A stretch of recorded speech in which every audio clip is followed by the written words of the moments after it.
Omaha's news leader. This is KETV News Watch 7's Chronicle.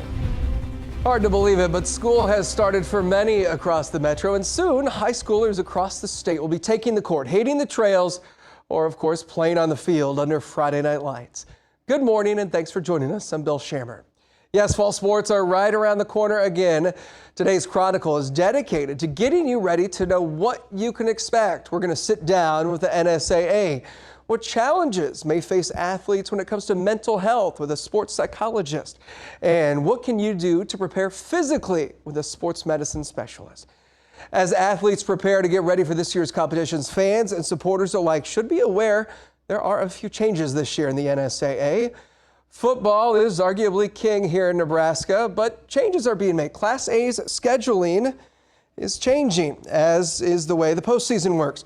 Gone are districts, as teams will no longer face a set of teams every year where their record against them matters. Instead, it's a new wild card point system in place where the top 16 teams will be seeded into a playoffs come the end of the regular season. And there's a new class in 8-man football. D3 is brand new this year, and it's the third division for Nebraska's 8-man competition. D1 now is comprised of 32 of the largest 8-man schools. The remaining eligible schools have been placed into D2 and D3. Championships for that will be held at UNK, just like all other 8-man championships. The NSAA is excited for the season to get underway despite the changing face of high school athletics here in Nebraska. Here to join me in that excitement is NSAA Assistant Director Nate Newhouse. Nate, thank you for joining us on Chronicle this morning. Appreciate it. Thanks for having me. You were telling me just before we came on air here that you've been with the NSAA for about 15 years. What is the biggest thing that's changed over the last decade and a half?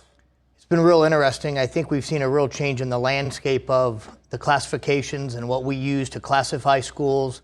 The big schools are getting bigger. Some of the smaller schools are getting smaller. And then, of course, the transiency of kids transferring and moving schools is like I've never seen before. I'm sure you get a lot of questions about transferring schools and how that works. What do you tell people about NSAA policies when it comes to that? There are some very strict policies. We do have a May 1st transfer list, and there are ways for kids to transfer legally, no different than there is a way for schools to change which school district their resident is through the option enrollment NDE process. So there are ways to legally transfer, but sometimes it gets abused and people can get frustrated with it.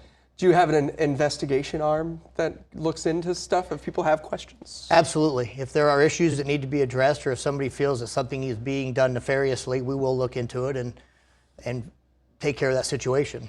We talked about the structure of Class A changing. Can you dive a little deeper into what that looks like? Yeah, the simple change is we got rid of the district assignments. Using the district assignment process through the serpentine was forcing the top 5 teams in the class to play the worst 5 teams in the class when you put them all in the same district. And many times they were playing each other in week 9 or week 8, and that's where you saw some of the forfeits. So by getting rid of those district assignments, it gave us more of a flexible 9 weeks to work with teams and avoid some of those bad matchups. Are you looking for more competitiveness there? Absolutely, yeah. Nobody wants to see the best team in the state play the worst team in the state on a Friday night in week 9. That's not an exciting game. Nobody really benefits from that outcome, so it's better to have competitive games and get people involved. How does that change the playoff structure?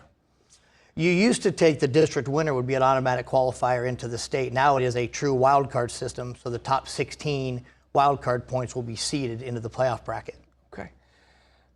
We also talked about our smaller schools, our rural schools. Why the move to a Class D3 this year?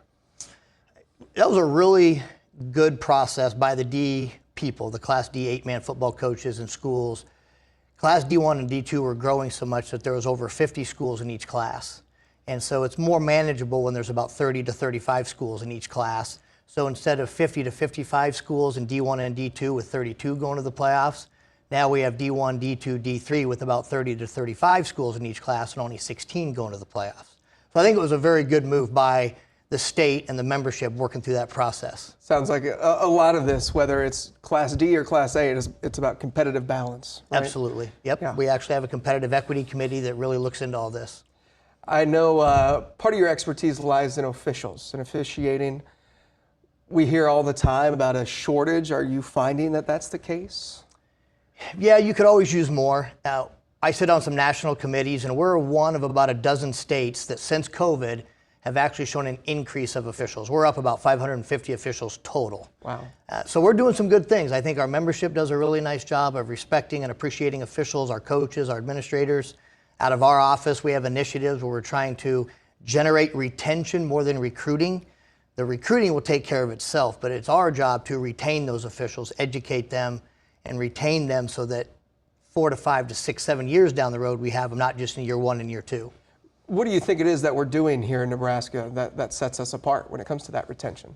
I think a big piece of it is the appreciation and the respect we show officials. That was the number one thing we were seeing on the national level, is why officials were either quitting or not getting into officiating was because of the lack of sportsmanship and the it's just not worth it mentality. Yeah. And so I really appreciate our efforts across the state to show our appreciation towards officials and encourage people to do it. If somebody wants to be an official, where do they start? It is kind of a process. First, you have to create an account, which allows you to log in and register for the sport or sports you want to officiate. Once you get registered, you've got to take a couple tests, watch a rules meeting. So there's some steps to the process of being classified. Once you're classified, you can then work varsity contests. Okay. My producer did some research, and he's telling me that NSAA sponsors 17 sports and 5 activities throughout the school year. How do you manage all of that? We have a good team. It's a lot of work. We're well organized, but our membership really helps us with those things. And it takes organization and some foresight as you start working through the process and getting ready. What's the decision-making process like if you're considering eliminating or adding athletic events? If you're adding a sport to our bylaw, there would be an emerging sport bylaw. Our membership has a lot of power in that. Like with girls wrestling, when that was added, or a unified event, that went through the legislative proposals for our membership has an opportunity to vote on that and support whether or not they want that to be a sanctioned sport. As we head into the 2026-27 school year, I mean, really across all the major sports, are there any just really major changes you think parents and athletes need to be aware of? I don't think there's major changes. I just hope people are excited about the season. It's a fun time of year, and then we transition into the winter. Keep it in perspective. We hope that everybody realizes these are high school education-based extracurricular activities. Nobody's making millions off this yet. And so we want to make sure that we're respecting our coaches, respecting our athletes, our fans and spectators, all keep it in perspective. Again, and this is a high school environment, and really there's nothing better than the high school environment. I have about 30 seconds left, and because you just said something, I kind of want to ask this real quick. When it comes to NIL for high school athletes, what role does NSAA play? We've established some parameters and some guidelines that it's not a hard no, but there are certain steps you have to take to make sure you're not breaking some rules. Okay, all right.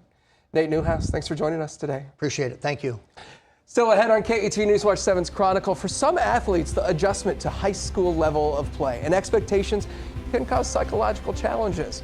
We discuss how it can happen even at the higher levels of play and what your athlete can do to help manage it and be the best version they can be. That's when we come back on KETV News Watch 7's Chronicle.